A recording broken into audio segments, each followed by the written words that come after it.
Yes! Ang trabaho mo? Cashier po. Kahera? Yes po. Oo. Saan? Mike.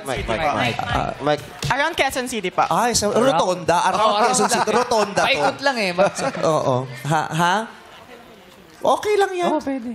Cashier po ako sa Angko. Sa? Angko po. Saan? Sabi niya, pwede mo i-mention yung store. Pwede naman. Pero yung mention niya, walang nakaintindi. So, parang baliwala din. Matagal, Sorry. matagal ka ng kahera? Magpo 4 months na po. Bago lang. Bakit ka naman napasok bilang kahera? Anong in-applyan mo dyan? Tubero. Okay lang. Kasi ito pumasok ng Electrician naging tubero. Eh baka ito tubero, naging kahera. Oh. Kasi yung mga at least yung mga Pilipino flexible. Yeah, kahit anong Ang pagawa. dami nilang kayang gawin. So, ang pinasok mo talaga kahera. Oo. Ano po? Sales associate po. Tampo. Di ba? Iba nga. Bakit Sales ka na po- associate. Ba't ka na Ano po- dapat ang trabaho ng isang sales associate? Usually, nag-a-assist po ng mga customers.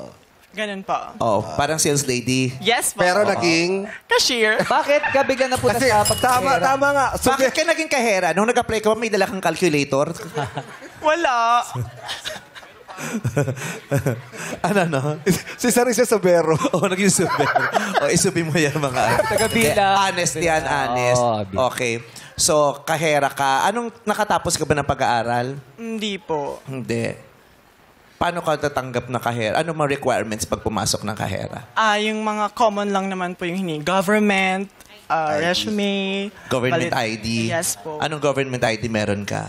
Passport, postal, national ID. Ako, passport lang ako meron eh. Ano? Hindi, passport lang ako. Passport lang, Passport ang pinag-ID lagi mo. kong dala. Kaya kahit sa Boracay lang ako pupunta, dala ko yung passport. Kasi yun yung ID mo. Kasi yun ang pinapakita kong ID. So, kamusta naman ang buhay mo? Lumalaban pa din. Oo. Sino bang mga nakalaban mo na? Marami ba sila?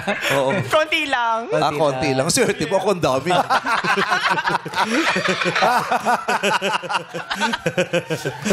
Okay. So, galingan mo. Good luck. I-enjoy mo lang.